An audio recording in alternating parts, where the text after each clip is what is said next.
Hello students, welcome to EPG Pathshala. I am Dr. Aditya Saxena from Department of Physics, Central University of Haryana. Today, we are going to discuss about the module Angular Momentum from the paper Quantum Mechanics 1. So, the main points that are going to be covered in this module are definition of angular momentum. Then you will also know the angular momentum as the generator of infinitesimal rotations. Then we'll also know about the eigenvalues and the eigenvectors. We'll also develop an understanding of the ladder operators. The study of angular momentum assumes greater importance in quantum mechanics than even in classical mechanics. There could be many reasons for this.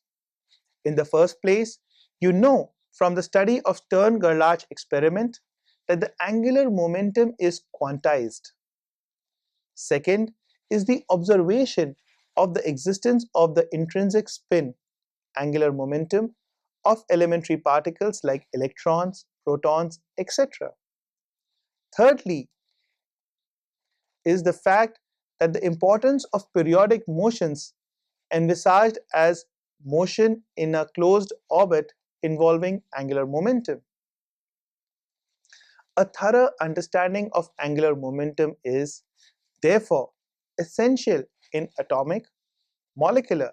and nuclear spectroscopy. Even in scattering and collision problems, considerations of angular momentum play important role. Angular momentum concepts have led to natural generalizations as, for instance, isospin in nuclear physics and the SU3 symmetries in particle physics. Commutation relations of angular momentum.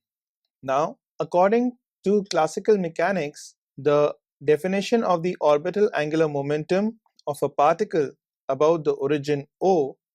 is defined as angular momentum vector L is equal to the cross product of the vector r and the vector p, where the vector r is the position vector and the vector p is the linear momentum vector of the particle. Now, if we want to find out the corresponding quantum mechanical analog for the orbital angular momentum vector, then this, in case of quantum mechanics, is the orbital angular momentum operator, and this orbital angular momentum operator can be obtained by considering the dynamical variables, that is the position vector r and the linear momentum vector p, as operators. So, using the above definition of the angular momentum vector, we can see that if we want to write down the various components of the orbital angular momentum operator, then the x component of the orbital angular momentum operator L subscript x is given by operator y times operator p subscript z minus operator z times operator p subscript y. Component of the radius vector operator, and operator z is the z component of the radius vector operator or the position vector operator, while operator p subscript z is the z component of the linear angular momentum operator, and operator p subscript y is the y component of the linear angular momentum operator. Similarly, the y component of the orbital angular momentum operator is given by operator z times operator p subscript x minus operator x times operator p subscript z, where again operator x gives the x component of the position vector, while operator p subscript x gives the x component of the linear momentum operator. And similarly, we can write down the z component of the orbital angular momentum operator, which is given as operator x times operator p subscript y minus operator y times operator p subscript x, and these three components of the orbital angular momentum operator are obtained from the above definition of the orbital angular momentum. And if we want to write down these three different equations in a common form, then we can write this down as operator L subscript I, where the subscript I denotes the component of the orbital angular momentum operator being considered, is equal to the rank 3 tensor epsilon ijk, that is epsilon subscript ijk, times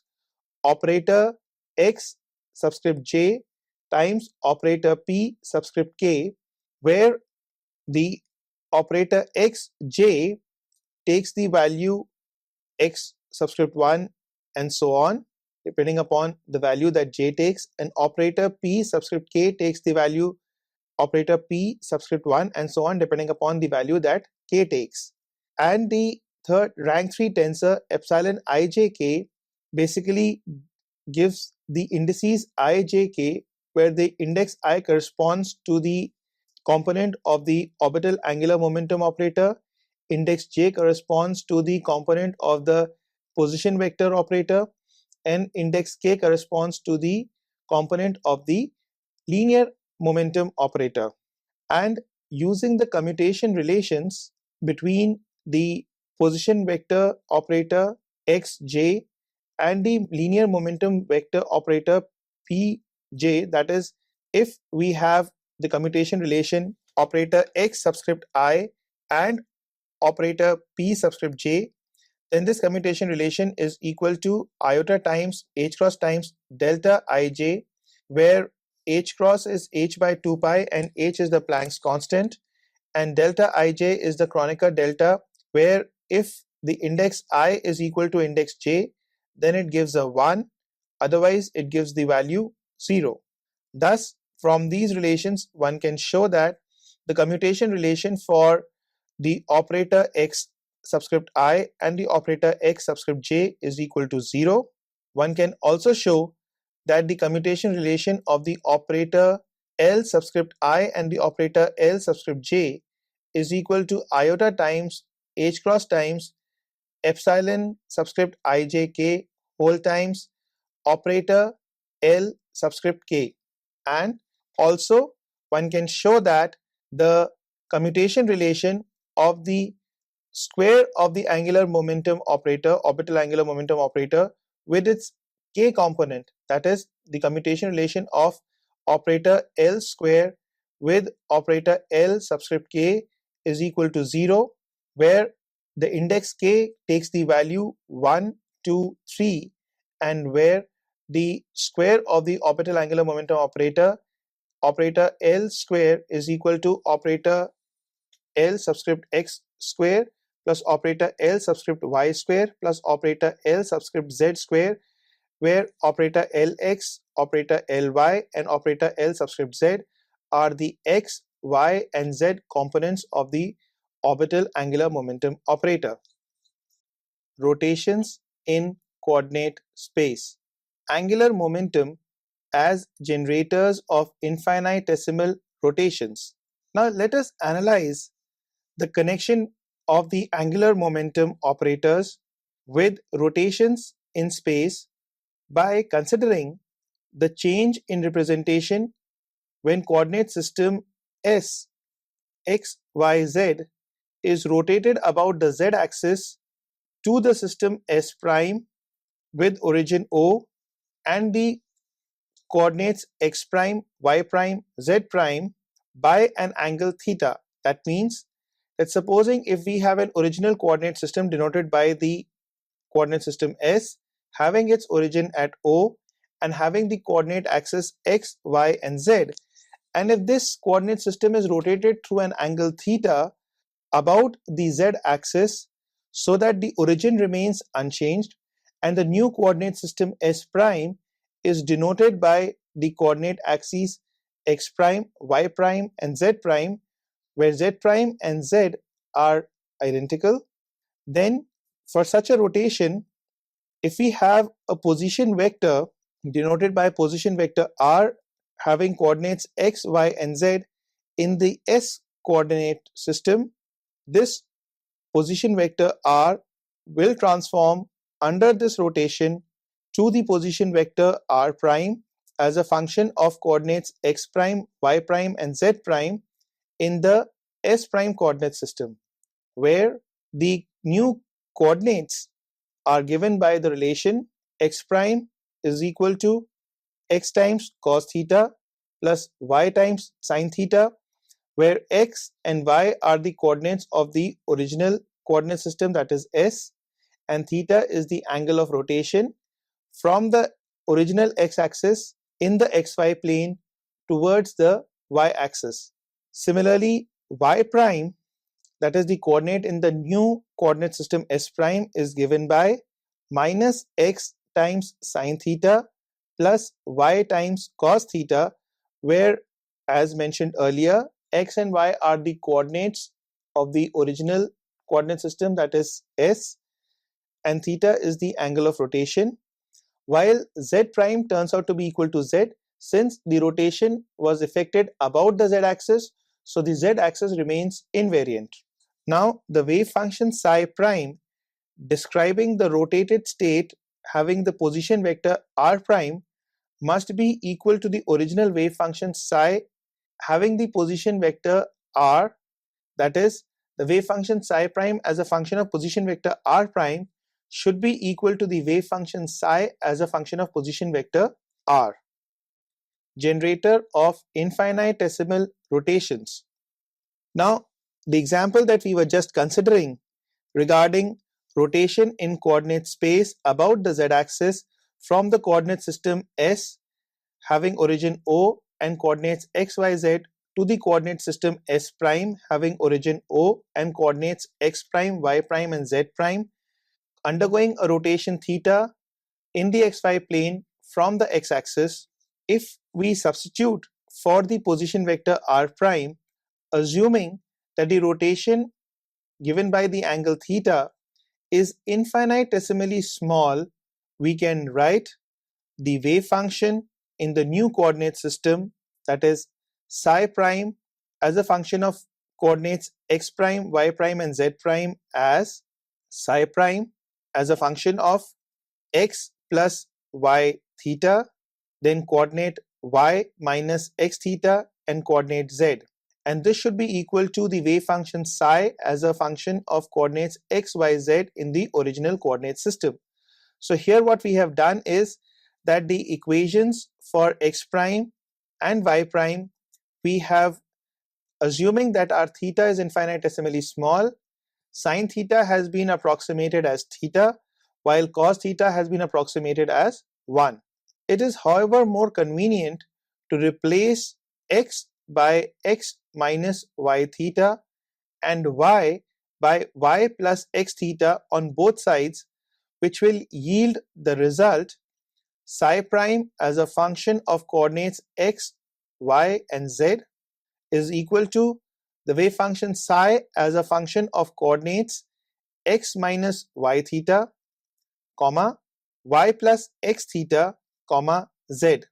So what we have done is that instead of writing psi prime as x plus y theta, comma, y minus x theta, comma, z, we are now writing the wave function psi prime as function of coordinates x, y, z, and the wave function psi is now being represented by the corresponding coordinates, which are denoted by x minus y theta, comma, y plus x theta, comma, z. Using the Taylor series expansion for the wave function psi on the right hand side of the above equation, we have the wave function psi prime in the coordinate system S prime given by wave function psi prime as a function of coordinates x, y and z is equal to wave function psi as a function of coordinates x, y and z plus theta times bracket open minus y times partial derivative with respect to x plus x times partial derivative with respect to y bracket close, wave function psi as a function of coordinates x, y, z plus some additional terms, and here assuming that the additional terms, which would basically be higher order terms in theta, are extremely or infinitesimally small, since our theta is also infinitesimally small. Therefore, in this expansion, that is Taylor series expansion for psi, we only retain the first term of the expansion, So we note that the differential operator on the right can be identified as the z component of the angular momentum operator, that is operator L subscript z, which is given by minus iota times h cross times bracket open x times partial derivative with respect to y minus y times partial derivative with respect to x bracket close. Thus, the above equation can be written as psi prime as a function of coordinates x, y, z is equal to bracket open 1 plus iota times theta times operator L subscript z by h cross bracket close whole times wave function psi as a function of coordinates x, y, and z. Where basically what we have done is that in the above equation, we have taken the wave function psi as a function of coordinates x, y, z as common on the right hand side, and within brackets we have replaced the second term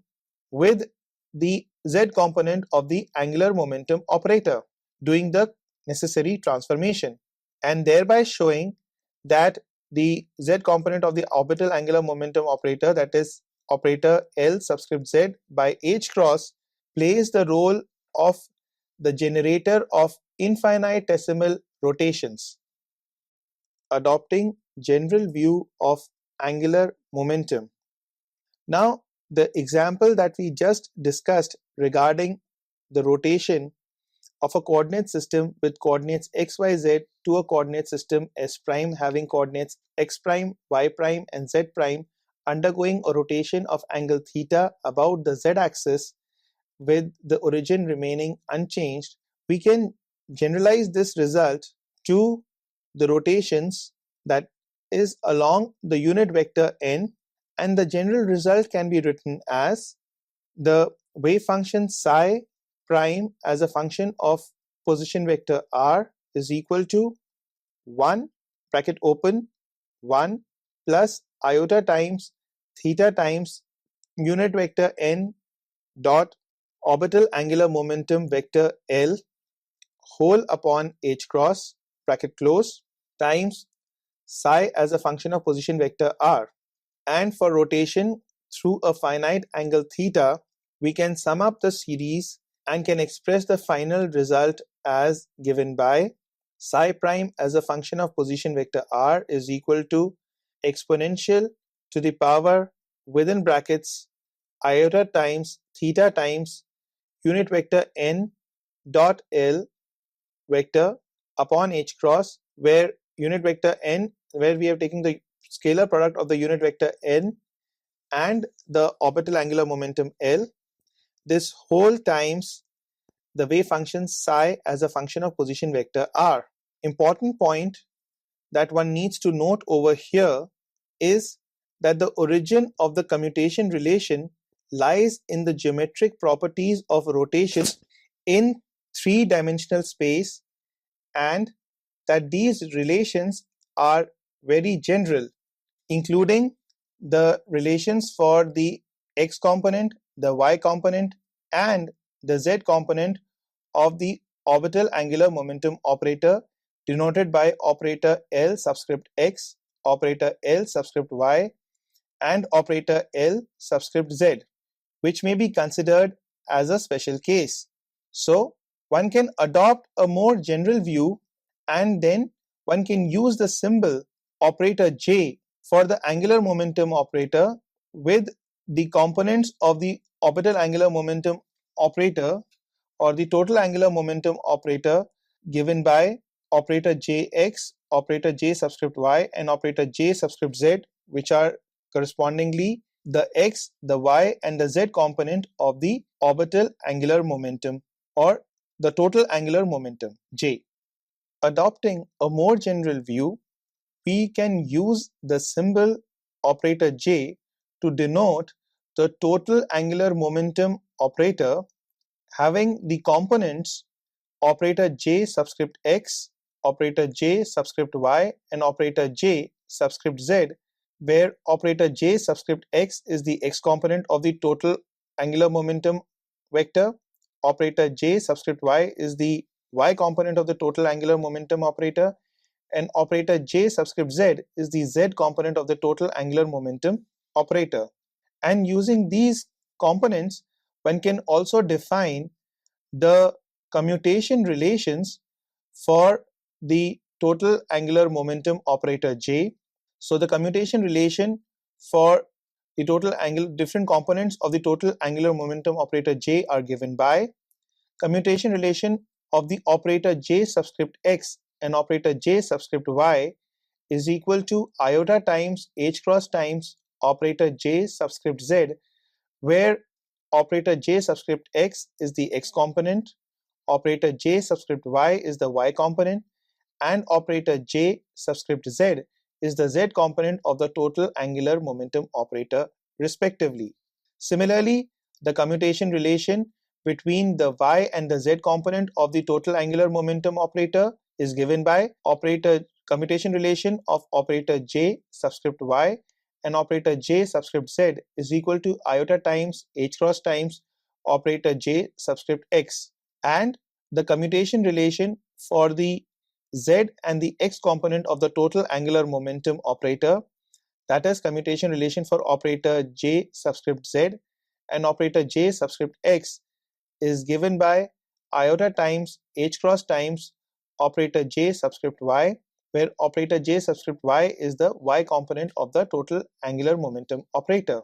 Further, the square of the total angular momentum operator j operator vector square is given by operator j subscript x square plus operator j subscript y square plus operator j subscript z square, that is, it is the sum of the square of the x, y and z components of the total angular momentum operators. Further, one can also show that the commutation relation between the square of the total angular momentum operator and the components of the total angular momentum operator, that is the commutation relation between operator j square and operator j subscript x, or operator j square and operator j subscript y, or operator j square and operator j subscript z, all turn out to be equal to 0. Eigenvalues and eigenvectors of the operator j. We now show that these commutation relations determine the quantal properties, that is the eigenvalues and eigenvectors of angular momentum operators. Since the components of the angular momentum operators do not commute amongst themselves, one cannot find a common basis for all the three components. However, because the operator j square, that is the square of the total angular momentum operator, commutes with the operator j, that is the j square operator commutes with the angular momentum operator j, we can have a common basis for the operator j square and any one component of the operator j. Let's say the operator jz or the z component of the operator j. Eigenvalues and eigenvectors of operator j square and operator j subscript z. So now let us note that the eigenvalues of the operator j square and the operator j subscript z, that is the z component of the total angular momentum, are real because they are Hermitian operators, and we know that for Hermitian operators their eigenvalues are always real. Thus, it is possible to find a complete set of simultaneous eigenstates of the operators j square and the operator j subscript z. So let us now represent such a common basis representing the simultaneous eigenstates by the state Jm, where J refers to the eigenvalues of the total angular momentum operator J square and M refers to the eigenvalues corresponding to the operator J subscript Z, where operator J square is the square of the total angular momentum and operator J subscript Z is the Z component of the total angular momentum operator. Now, the state vectors denoted by the ket vector Jm form the orthonormal set, that is, bra j prime m prime ket jm is equal to delta subscript j j prime delta subscript m m prime, where delta is the Kronecker delta and gives 1 when the indices occurring in the subscript are equal and gives 0 when the indices occurring in the subscript are not equal. Thus, by definition, one can write operator j square acting on the basis jm gives h cross square times lambda j times the basis jm, where h cross square times lambda j are the eigenvalues. Similarly, operator jz acting on the basis jm gives h cross times m times the basis jm, where h cross times m is the eigenvalue for the operator jz. Also, it is important to note over here that the operator j square, being the sum of the square of the Hermitian operators, is positive definite. Therefore, the eigenvalues corresponding to the operator j square given by lambda subscript j is given as ket state jm, operator j square acting on the bra state jm, operator j square acting on the ket state jm, whole divided by h cross square is greater than or equal to 0. Ladder operators. Using the relations defined above, one can clearly see that bra state jm, operator j square acting on ket state jm, which is equivalent to the complete value or the mean value of the operator j square, and this is equal to the mean value of the operator j subscript x square plus the mean value of the operator j subscript y square plus the mean value of the operator j subscript z square, and this is greater than equal to the mean value of the operator j subscript z square. That is, if we substitute the eigenvalues for the mean value of the operator j square and the operator j subscript z square in the above equation, then we get lambda j times h cross square is equal to mean value of the operator j subscript x square plus mean value of the operator j subscript y square plus m square h cross square. And since the operator j subscript x and operator j subscript y are Hermitian, and also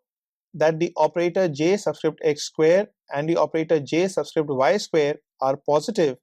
and their expectation values are also positive, therefore it follows that the eigenvalues denoted by lambda j are greater than equal to the eigenvalues denoted by m square are greater than equal to 0, where the eigenvalues lambda j correspond to the operator j square, while the eigenvalues m square correspond to the operator j z square.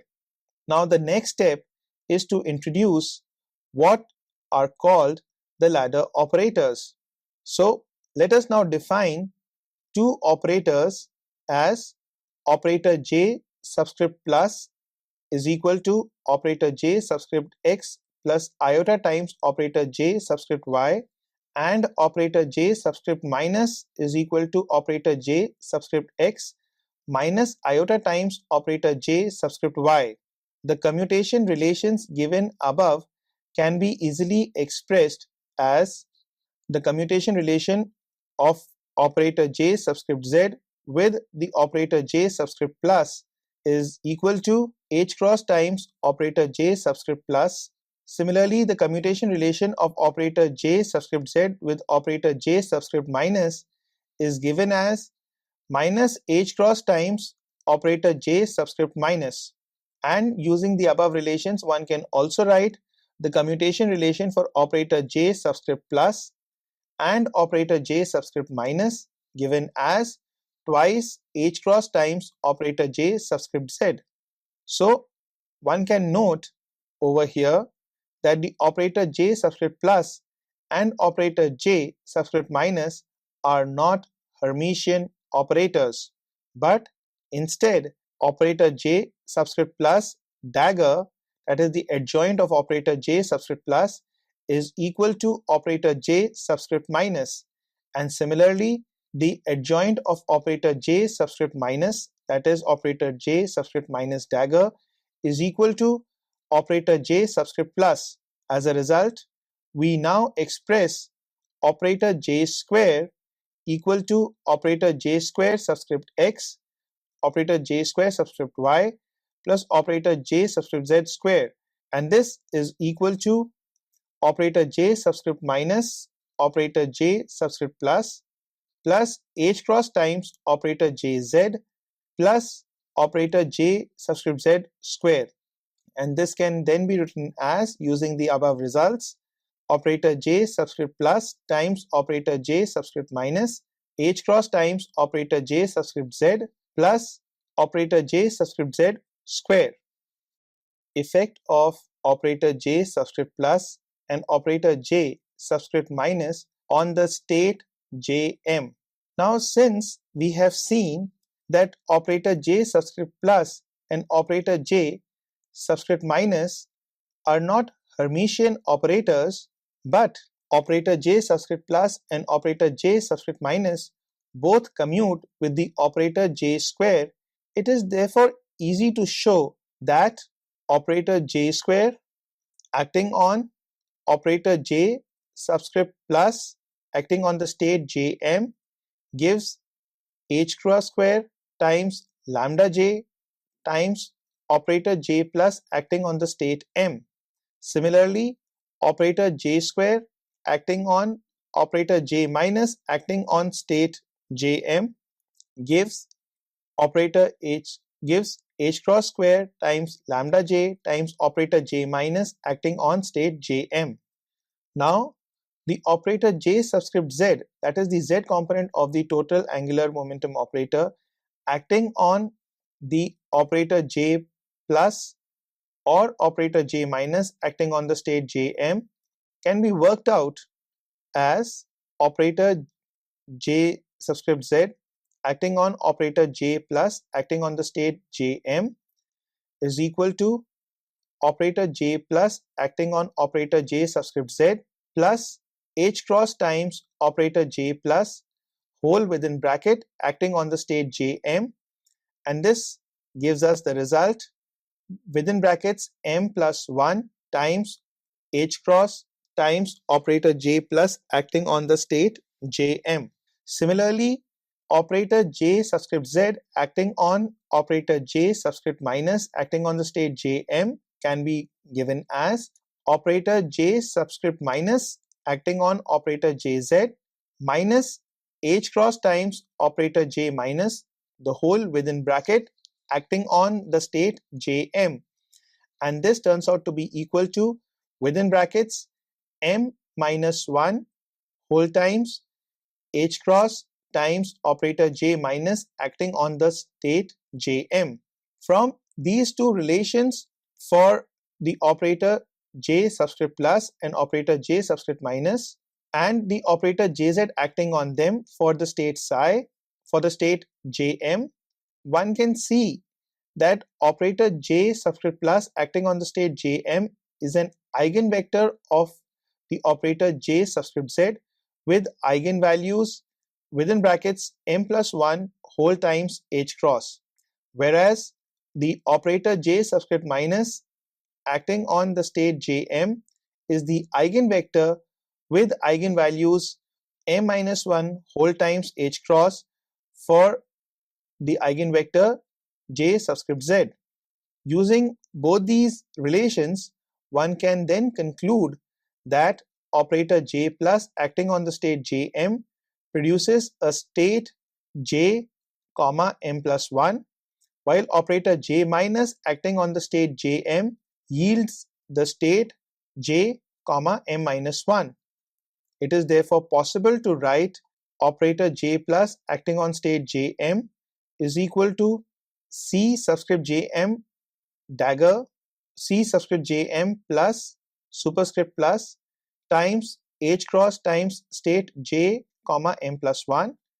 while operator j subscript minus acting on the state Jm is c subscript Jm superscript minus times H cross times state J comma M minus 1, where C subscript J M superscript plus and C subscript J M superscript minus are normalization constants, raising and lowering operators. Notice that while the raising operator J plus acting on the state Jm increases the eigenvalue of the operator J by 1 unit, the operator, that is the lowering operator J minus, lowers the state by M minus 1 and reducing the eigenvalue of the operator Jz by 1 unit. That is why they are called raising and lowering operators. Repeated operation of the operator J plus, that is the raising operator, on the state shows that the given state Jm would go on increasing the index of m to m plus 1, m plus 2, m plus 3 and so on. Similarly, the lowering operator J minus would go on lowering the values to m minus 1, m minus 2, m minus 3 and so on. Clearly, the series must terminate. Otherwise, we would have vectors like J, M prime which violate the inequality obtained above. In order to terminate the series, let there be a maximum value M2 such that for which the operator J